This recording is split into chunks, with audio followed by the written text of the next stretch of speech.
So then how do you get into deathmatch photography? I mean, again, it's that was one of those things I kind of fell into. Like I said, I shot the first no holds barred event, and then I just kind of stuck with them because it was either them or GCW that was running through the pandemic, and I had a bunch of money, and I was kind of bored at home, and I had a camera. So I kind of went with them. You know, I was shooting in a ringside here and there, and then I asked Danny DeMott, I was like, hey, so you mind if I visually shoot ringside? Because I was one of those guys in the crowd that had like a good camera and good lenses. And it's like, people was like, wow, this is some really good stuff. And so it was just like, yeah, I just kept on going from there. We had shows at this place in South Jersey called The Bloodshed. And it was just like, I still love that name. It was like a barn, and it was a ring set up it was like either a ring or like an octagon type of thing set up in a barn. And it was like some of the wildest shit I've ever been a part of. And like I had met some folks, Lawrence, and I had run into them just like randomly in Atlantic City. Okay. Just because, like, I just wanted a drink, and his name's Scotty. So it was Lawrence and Scotty. Okay. And Scotty was the first person I met. And dude was lit as hell, but like, dude had so much enthusiasm, and like, I didn't really know anybody. Yeah. So it was just like, you know what, let me talk to him, let me get him something. Mm-hmm. And then like, we got all cool, and then like we started going up and down New York to the mall. They picked me up from Hoboken. Okay. And then they would drive me all the way down to Millville, New Jersey. Millville. And I was like, and that's like a 3-hour trip. It's a drive. I just kept on going through there, and there was times that I really wanted to quit because like I would post things on Instagram and I'd get discouraged because it wasn't catching on. Mm-hmm. And it was Reed Bentley that came up to me, and he was like, you know what, like you do really great work, and like a lot of us boys and girls in the back really appreciate what you do. I'm just like, well, thank you. I was in no way expecting that. Right.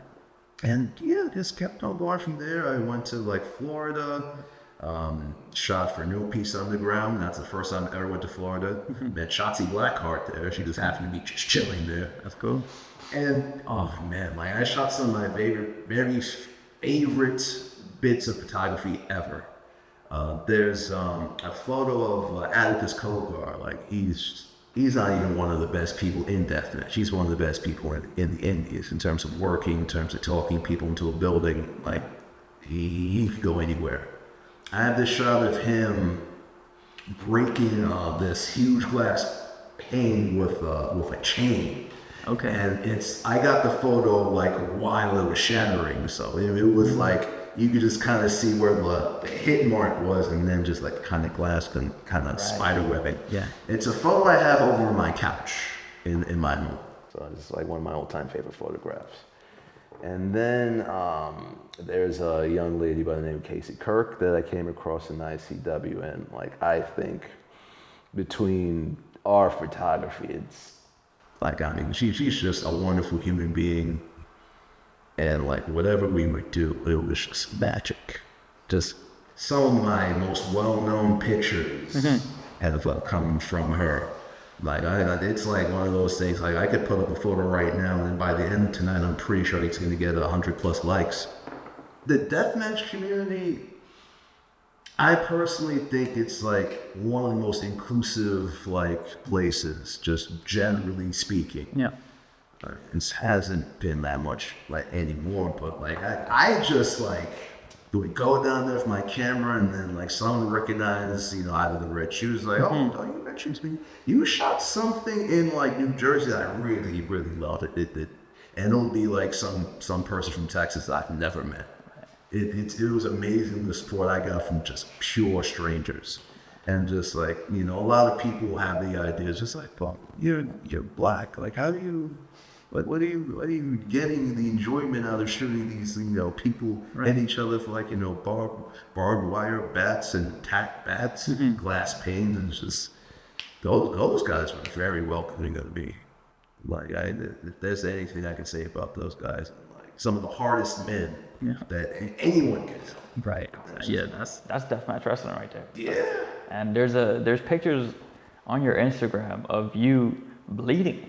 Yeah. Because you're so up close and personal in these death matches where it's like you just get like caught in some of the. Yeah, it just happens, and my fellow photographers that they're like, "How the hell are you getting that close?" Right.